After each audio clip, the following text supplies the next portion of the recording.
Kind of jump right in things. Not a whole lot on the log.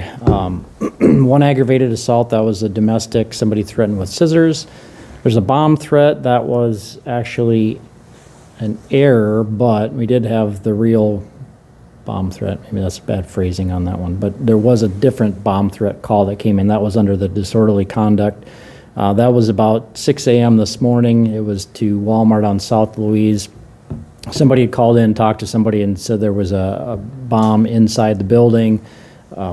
They ended up evacuating people. We had officers that walked through with everybody. Nothing was found. So sounds like other Walmarts may have, at least talking to staff, other Walmarts may have had something similar like that. But nothing was found. Not a whole lot of information to go off of who may have called.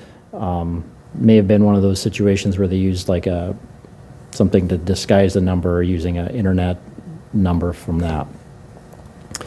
One burglary on the log, that was a house that was entered. Counterfeiting was somebody tried to pass a couple of fake hundreds.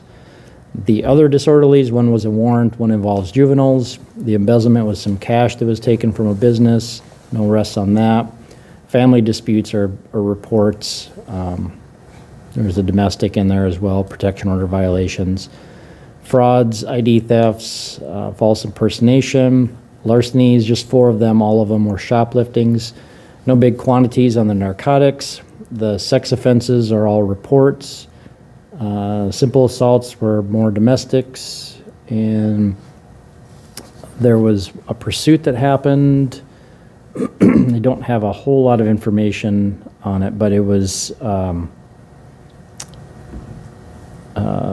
just before 1 a.m. So we had an officer that found a vehicle. The man driving it is suspected in a couple of different crimes. The vehicle he was driving was reported as stolen. They tried to stop it. He didn't stop. Just given the nature of the crimes, there was a pursuit that happened. At some point, they ended up terminating the pursuit just because the speeds were getting to be very high speeds. So no arrests on that one. Didn't have any injuries or any crashes associated with that. Do you know what crimes he's wanted for, or can you not discuss that at this time? Aggravated assault is, I think there was maybe a couple of different aggravated assault crimes.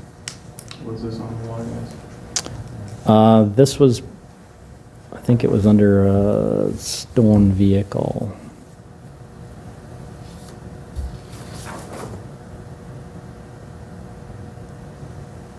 You didn't get the guy?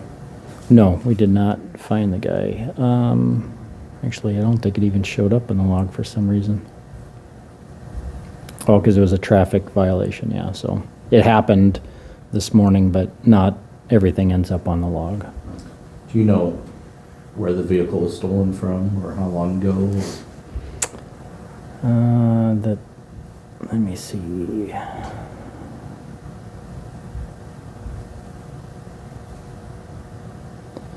I think the reports are still coming in, so what is in there now didn't say, but this might be it.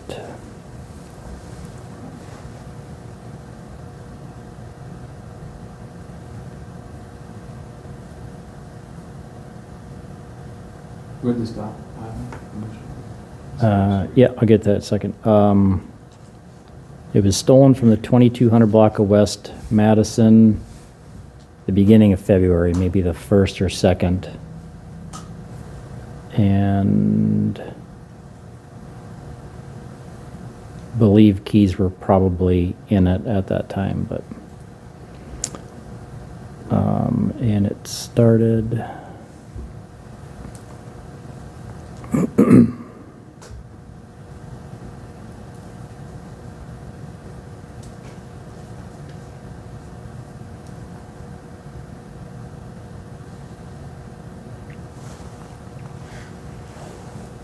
I think it started near 60th Street North and Minnesota Avenue. And they went west to Marion Road. They ended up, let's see, went on 12th Street, west on 12th Street to Sertoma.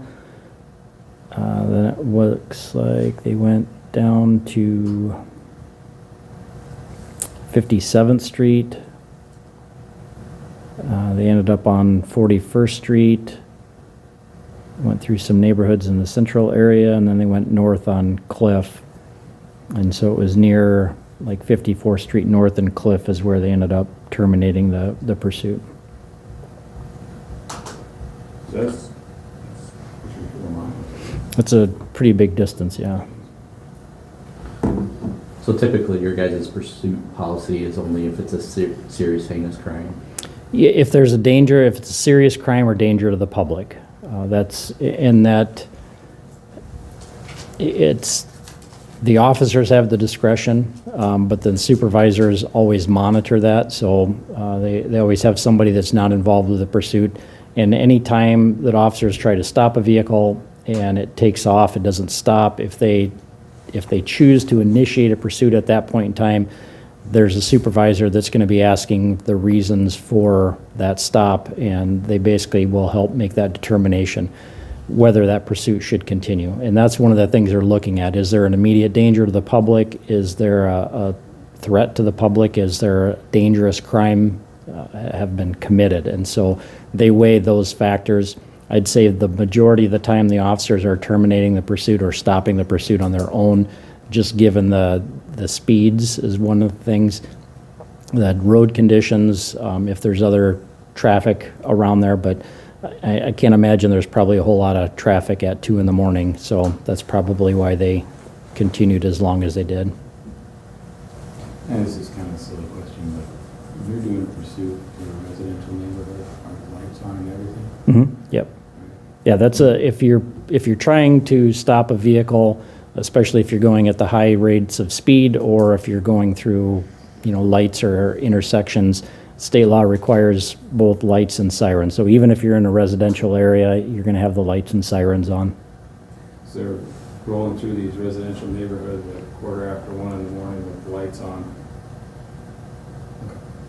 Okay. I mean, it's no different than if there's a medical call and you have the fire department or the ambulance or police going to those. I mean, you're going to go with lights and sirens. So there's times when, people have all seen and heard lights and sirens at all times of the day. So there's any number of different reasons why. But if any of those emergency vehicles are breaking traffic laws, they have to have those on.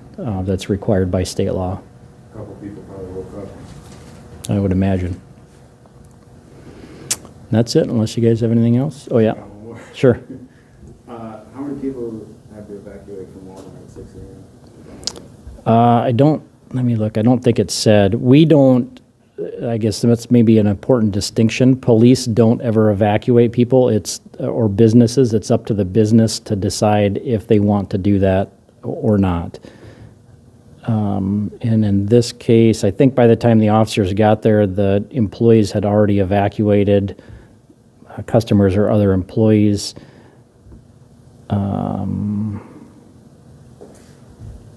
That doesn't, let me check one other thing.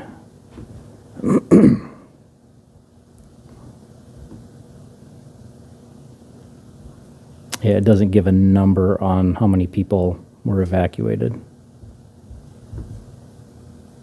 Thanks. Thank you.